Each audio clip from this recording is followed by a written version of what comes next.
It's summertime here, folks, and the weather right now is in the 90s, just like the Dallas Cowboys.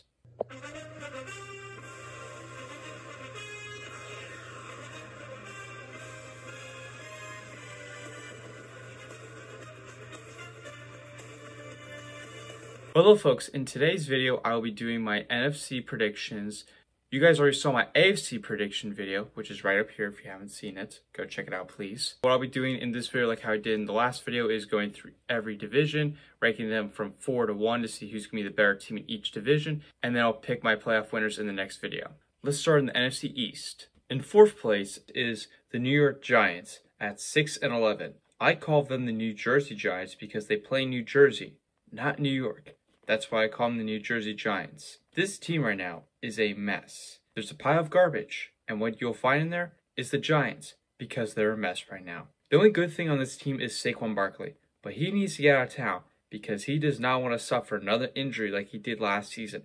And you have Daniel Jones as your quarterback. Why do you still have this dude? Why? He's not progressed. Terrible with the Giants. You got the defensive line. It improved. So did the O-line. The weapons, Kenny Galladay. Where's that Detroit Kenny Galladay? He hasn't shown that in New York. Kadarius Toney is not being used right. The best thing the Giants did this offseason was drafting Neal and Thibodeaux. Those two players I think will really help defensive and offensive line. They still need help in the O-line because it's still terrible besides adding Neal. They let go of James Bradbury to get some free cap space. So the secondary is terrible now. There's a lot of issues on this team. Giants need to turn around if they want to make the postseason. I don't think they're going to be a great team this year. I think this is Daniel Jones' last season unless he proves something to me. But I got the Giants at 6-11 here, finishing in 4th place. In 3rd place is the Washington Commanders at 9-8. Dan Snyder, what a great owner that guy is. What a great owner. He traded for Carson Wentz, who couldn't lead the Colts last year. And the details right here, folks. They traded a 2nd round and a 3rd round pick for him. But the Colts will be eating most of his contract up. They drafted Dotson, wide receiver from Penn State. Terry McLaurin just signed a 3-year extension worth up to $70 million, which is great. They got the #1 receiver locked up for 3 more years. Other weapons on this offense is Antonio Gibson. He was solid last year. The offensive line is still good despite Chef leaving. Offense is going to be good as long as Wentz performs well. And that's the trouble for the Commanders' offense. Then on the defensive side of the ball, you got Chase Young coming back from injury. You need help in the secondary with the safeties. That's the biggest issue I see on this defense. The biggest question when I'm looking at the Commanders is Carson Wentz. Can he lead this team to the playoffs? Because this whole NFC is wide open. Can he lead it? That's the question. And looking at the Commanders' schedule, the tough opponents for them are the Philadelphia Eagles, the Dallas Cowboys, the Green Bay Packers, the Tennessee Titans, the Colts, the Vikings, the Browns. If Deshaun Watson plays, we will hear about that soon. Most likely to get a 1-year suspension by the time I upload this video. And then the 49ers. So right then there, you got 8 games. The Commanders are going to have to split with the Eagles and Cowboys, definitely, and win one of those other games if they want to be a contender in the playoffs. Biggest question, Carson Wentz, can he progress and use his weapons and lead his team? That's the biggest question I have for the Commanders. In 2nd place is the Dallas Cowboys at 11-6. This team never gets past the first round of the playoffs, as we've seen. That's the beauty of the Dallas Cowboys. They haven't been great since the 90s. This team never gets past the first round of the playoffs, despite having the #1 offense last year. I think Dak will be elite this season with CeeDee Lamb. The defense stepped it up last year with Diggs and Parsons, but they lost Gregory, Cooper, and Collins this offseason. Those are 3 key starters that hurt your team right off the bat, and that's why I think the Cowboys are going to take a step down a little bit because of losing those 3 guys this year. They still have Zeke, who's coming off an injury. Dalton Schultz signed to a new deal. The defense needs to keep it going. They need to step it up more. Last year was the first time I've seen the Dallas Cowboys defense actually do well, so they need to keep it going. The offensive line is still solid despite losing Collins, but their biggest issue last season was the penalties. They kept having so many penalties on that offensive line with holding, false starts, offsides. It was a mess for that offensive line for the Cowboys. So they got to be disciplined on that offensive line. It's still great, but they got to be disciplined more. The weakness on the defensive side of the ball for the Dallas Cowboys is their pass rush because they lost Gregory. I need to see more pass rush. They still have Lawrence. They got Parsons still. Defensive line needs to do better stopping the run. That was a big issue. And have more linebackers like Parsons to make the tackles and make those stops. That's what the Dallas Cowboys need on the defense side. Their biggest issue is being disciplined, and Mike McCarthy taking this team past the first round of the playoffs. They're supposed to be doing well every year, and they have been a disappointment since the 90s. But looking at their schedule here, the tough opponents for them are the Bucks, Bengals, the Rams, Eagles, Packers, Colts. I do think the Cowboys can win this division because the NFC is wide open and the NFC East has been terrible for many years. Their biggest opponent for their division is the Philadelphia Eagles. If they can sweep the Eagles, they're guaranteed to win that division.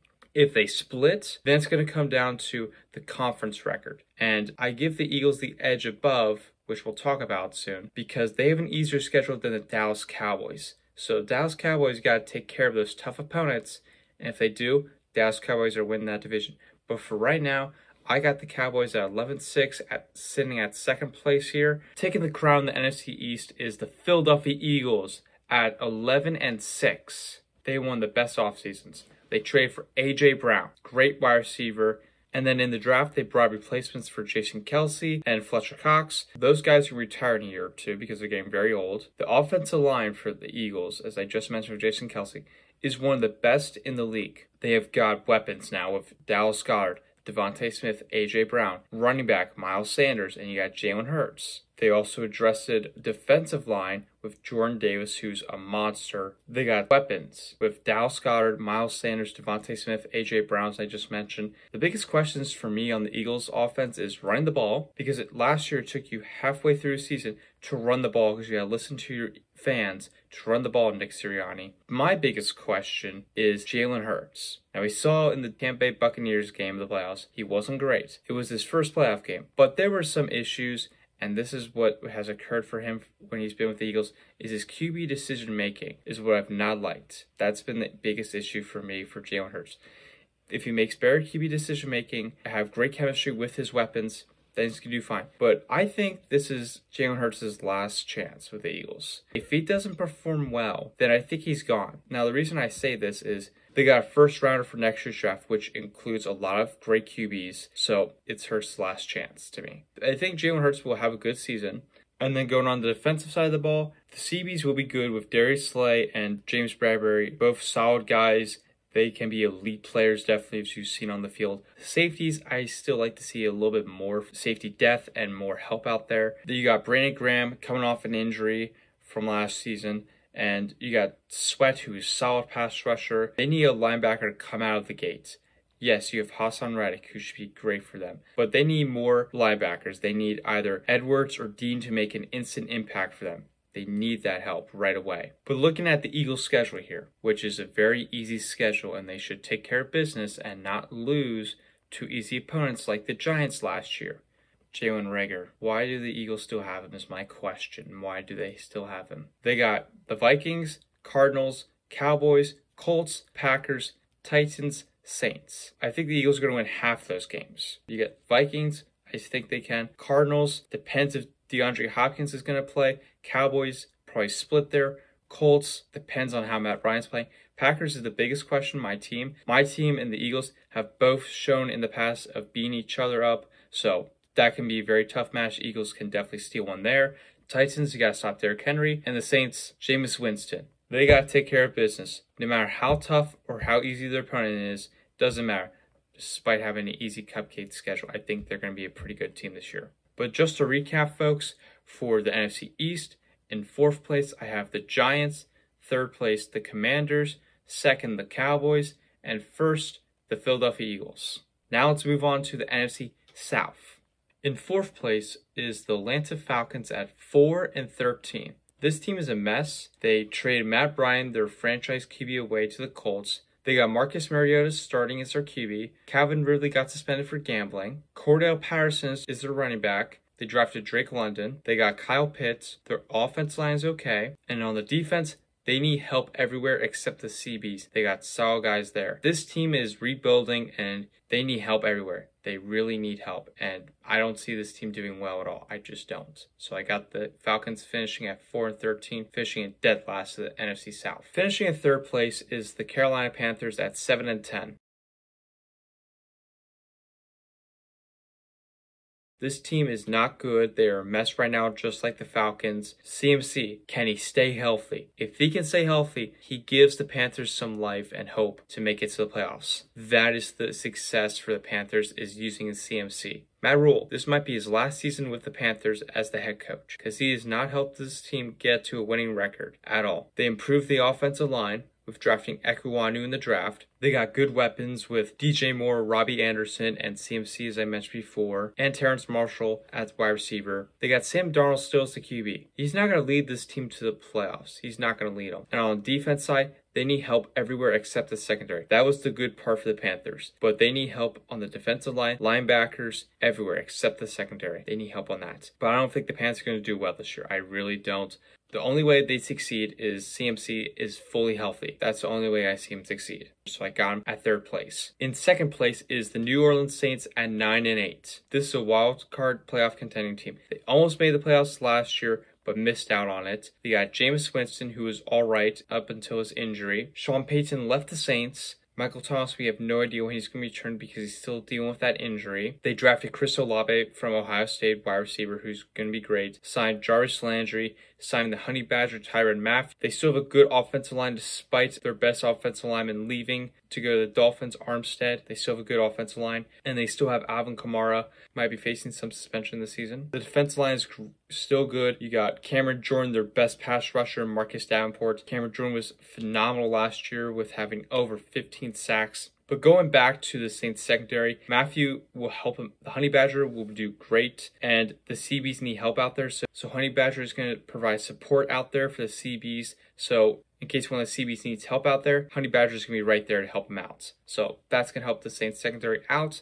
But looking into the Saints schedule, they got the Bucks, Eagles, Browns, 49ers, Cardinals, Bengals, Raiders, Rams, Ravens. That's a pretty tough schedule. If the Saints can win a couple of those games, they should make the playoffs, no problem. The biggest question for me is Jameis Winston. Can he lead the Saints to the playoffs? I think he can. He's shown potential before that he's gotten the job done of winning games. I think he's going to lead this team to the playoffs. As long as he does his job, they are going to be fine. But I got the Saints at second place here at 9-8. Coming in first place of the NFC South is the Tampa Bay Buccaneers at 11-6. The Tampa Bay Buccaneers went through a lot of changes this offseason with Tom Brady going into retirement for a couple weeks, and then he said, nah, I'm tired of it. Let's go play football again. So he's back with the Bucs. Bruce Arians left the head coaching and went into the front office for the Tampa Bay Buccaneers. So Todd Bowles will come in as the new head coach, Bucs defensive coordinator. And the last time he was the head coach was with the New York Jets, and he was terrible with them. So let's see how that works with the Bucs. Gronk retired. Ndamukong Suh got replaced by Akeem Hicks. Chris Godwin got his extension this offseason, and he will not be ready until October. So that's going to hurt the Bucs a little bit. They lost their safety Whitehead to the Jets. And looking to the Bucs schedule, they got the Cowboys, the Saints, the Chiefs, the Ravens, the Rams, the 49ers, and the Bengals. So the Bucs don't have an easy schedule. If they can take care of some of these opponents, they will be fine. But they got to take care of business. This is a tough schedule for them this year. But we all know Brady, he's not going to retire until he wins another Super Bowl because he's got 7. Why not have more? But the Bucs, they will be great, and I got them winning the NFC South. But folks, just to recap the NFC South, I got the Falcons in 4th, Panthers in 3rd, Saints in 2nd, and the Bucs in 1st. Now let's move on to the NFC North. Finishing in 4th place is the Chicago Bears at 6-11. The Bears still suck. The last time they were really great was 85. Now they did make it to the Super Bowl in the 2000s. They went to the NFC Championship game in 2010. They lost in a double doink. The Bears, they're still terrible and haven't won a Super Bowl since 85. They still do in the Super Bowl shuffle. The Bears had an interesting offseason. They got a new GM, got a new head coach. They traded Khalil Mack. Might be getting a new stadium soon. The Bears are just terrible right now. They are tanking. They are rebuilding a little bit. The good part about the Bears is David Montgomery, Darryl Mooney, Roquan Smith, their safeties, and the pass rush. That's the good part about the Bears. And the offense and the defensive line are improving. But the biggest question for the Bears this upcoming season is Justin Fields, their franchise QB. That's going to be the big determination, because if he's not, that hurts the Bears a lot because they traded a lot for Justin Fields. So Justin Fields better be their guy and not be a bust. So I have him finishing dead last. In 3rd place is the Detroit Lions at 9-8. I think this will be a surprise team. There are some games I think the Lions can upset. The Eagles, Vikings, Commanders, Packers, Bills, Dolphins, and Cowboys. I think the Lions can win some of those games. I think they will be a sleeper team this year. They traded Stafford away last year for Jared Goff. Stafford went on to win the Super Bowl. Jared Goff took them nowhere. They got Dan Campbell as their head coach. They got great offensive weapons with Amon St. Brown, Swift. They drafted Jameson Williams, signed DJ Chark, and they still got TJ Hawkinson. The O-line is starting to form. And on their defense, the secondary is the biggest question to me, with Okudah getting injured still. But they did draft Hutchinson. So that will give the Lions a great pass rush. Once again, the Lions need help on the secondary, but the biggest question is Jared Goff. Can Jared Goff play solid? I don't think he's going to do well. Despite giving all the weapons, talent in the world he is not going to do well. I don't think he is. And I think the Lions will get their franchise guy next year in the draft. So I don't think it's going to happen, but I think the Lions are going to be a sleeper team. So the Lions could upset some teams. They could win a couple sneaky games, but I got them finishing at 9-8 in third place here in this division. In second place is the Minnesota Vikings at 10-7. Skull. The Vikings are always a mystery team. They either do well or they do terrible. They did not do well last year. They kept losing in close games. That hurt them from making the playoffs. So the Vikings, they got to do a lot better. When you watched them last year, they kept losing in one-possession games throughout the season. It kept hurting the Vikings from making the playoffs. But when you look at their offense, they have elite weapons. Justin Jefferson, Adam Thielen, Dalvin Cook if he stays healthy, and they got Kirk Cousins. He's not elite, he's a solid QB, folks. And the O-line is improving. That's the biggest concern for the offense. The Vikings defense was terrible last year. Their best player, Daniel Hunter, was out for the majority of the season. They had really no one good. The secondary was terrible. They couldn't stop the run. They need help, and they still need help. The CBs are not that great. The defensive line still need help there. Their safety, Harrison Smith, was great last year. The Vikings defense needs to be solid and not give up so many points. If they can limit the points, they're going to do a lot better and make it to the playoffs. They've got to fix that. And looking into their schedule, they got the Packers, Eagles, Saints, Dolphins, Bills, Colts, Cowboys. But the biggest concern to me for the Vikings is the defense. When it becomes solid, the Vikings are going to do well, especially with having a new head coach coming in this year. So they got to do well with that. I think their offense is going to be top 10, definitely. Defense has got to do a lot better job with that. Got the Vikings finishing at 10-7 in second place. And taking the crown of the NFC North is the Green Bay Packers at 12-5. Go, Pack, go. A lot of changes happened in the offseason. Devontae Adams, he got traded. Aaron Rodgers got extended. When I look at this team, the offense took a step down because of Devontae, but the defense took a major step up. When you look at this defense right now, it is top 5 in the league. The defensive line improved so much. You have Kenny Clark, you drafted Devontae Wyatt, you got Jaron Reed from the Chiefs, you still have Dean Lowry. That is a better defensive line. And then to the linebackers, you drafted Quay Walker, who's explosive from Georgia. You re-signed Campbell, got him off the market for free basically last year when no one wanted him, and he turns into an all-pro. Then you go to the CBs, you got Jair Alexander, who was out the majority last year. Rasul Douglas, baby, who was a pick 6 master last year. I loved him. Then you got Eric Stokes, the rookie, who played solid. Safeties, Darnell Savage, Adrian Amos. Amos is highly underrated. He's one of the best safeties in the league. Darnell Savage, he's a solid player, except on tight ends. And then you go to the pass rush. Preston Smith, he had a solid season. And then you got Rashawn Gary, who had a breakout season. And then you go to the offense. It took a step down from last year. Devontae Adams got traded to the Raiders.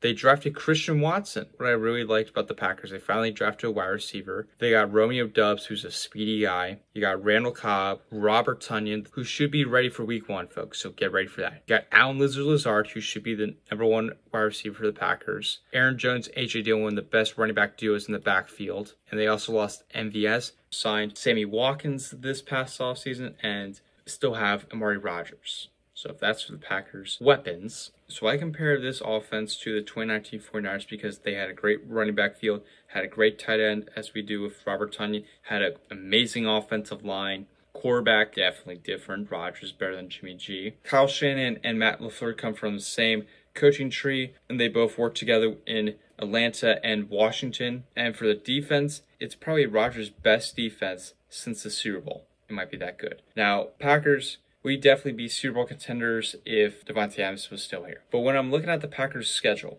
their tough opponents are the Vikings, Bucks, Eagles, Bills, Cowboys, and Rams. I think the Packers will split with the Vikings. Eagles and Cowboys, they're going to win one of those. Win one of them. I don't think they'll win both. I think they'll win one of them. Bucks, that's going to be very tough because we don't do well in Tampa. Bills, I will love to watch for the Super Bowl. That's a game I like to see. Rams, I think we can beat the Rams. I got the Packers finishing here at 12-5, and I think this team's going to do well. Now, are they going to win the Super Bowl? Probably not. They have to get over the hump because they've lost in the playoffs the past few years to get to the Super Bowl. And I hope Rodgers gets one before he retires. But folks, just to recap the NFC North real quick, I got Bears finishing at 4, Lions finishing at 3rd, Vikings finishing in 2nd, Packers finishing in 1st. Now let's move on to the NFC West. We get to the last division, NFC West. In 4th place is the Seattle Seahawks at 5-12. The Seattle Seahawks, they traded their franchise QB away, as you see here in the trade details, and they chose a 70-year-old head coach over Russell Wilson. That's a great idea, especially when you're rebuilding. We're going to be heading to a rebuild. And the funny part is, the Seahawks drafted O-line for the first time in a while, and they never did that with Russell Wilson. So that's the fun part. They need a QB right away because they got Geno Smith and Drew Lock. I don't think either of those guys can start by week 1. I really don't, unless the Seahawks are absolutely going to be trying to tank. They do have DK Metcalf, who might be getting an extension soon. They have Tyler Lockett. They have running backs, if they can stay healthy, because they have had the running back curse for as long as I can remember. And on their defense, they need help with CBs and free agency. They need help with the defensive line. They need more pass rush. Their safeties are the best part of their defense with Jamal Adams and Diggs. The Seahawks, they're not going to be a great team. They got to find their QB in order to make DK Metcalf happy. So the biggest question for the Seahawks is finding their QB. Defense has got to get a lot better. The Seahawks got to find the QB, and I got them finishing at 4th. In 3rd place is the Arizona Cardinals at 10-7. Can this team step it up is the question. They did not do well in the playoffs last year. They lost to the Rams, got blown out. DeAndre Hopkins got a 6-game suspension for this upcoming season due to PEDs that might get reduced. They traded for Hollywood Brown since he played with Kyler Murray at Oklahoma. Kyler Murray is discussing a contract extension with the Cardinals front office because he wants that contract extension. He wants to be paid top QB money. That's what he wants. I look at this offense. Despite DeAndre Hopkins' suspension thing, they have great weapons with him, Hollywood Brown, as I mentioned before. James Conner should be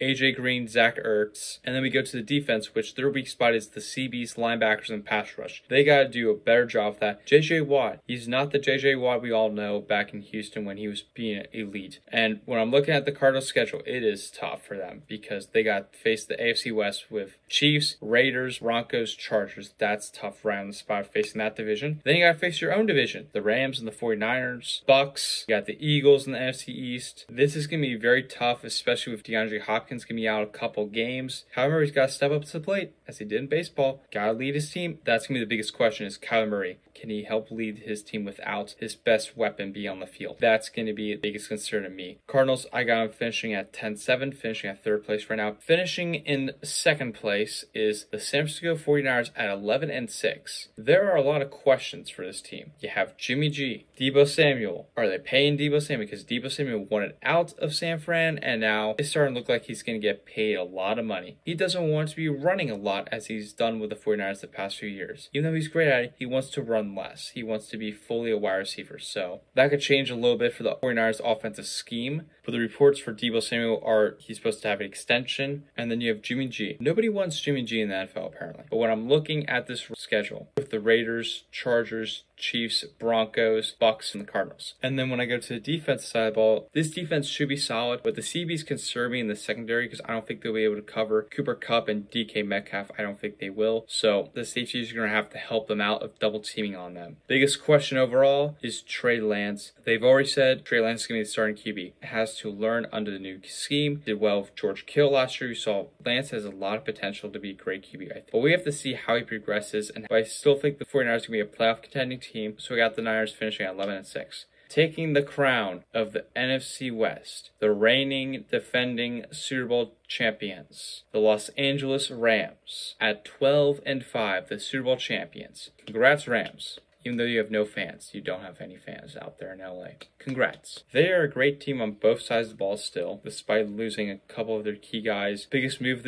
of this offseason was traded Robert Woods to the Tennessee Titans, and they signed Allen Robinson. Aaron Donald signed a 2-year extension for $60 million. Andrew Whitworth retired. And another move they did was sign Bobby Wagner to replace Von Miller's spots. But the biggest weakness I look is their defensive line, because they lost Sebastian Joseph Day. Yes, they still have Aaron Donald. They need another guy. They need another run stuffer. It wouldn't mind to have some extra linebackers to help them out more. Yes, Bobby Wagner's great, but they need like another guy to help be solid and help make more tackles for them. But when I'm looking at this Rams schedule, they have the Raiders, Chargers, Chiefs, Broncos, Packers, Bills, Bucks, 49ers, and the Cardinals. It's not a hard schedule. It is a good schedule, and that's why I see them finishing at 12-5.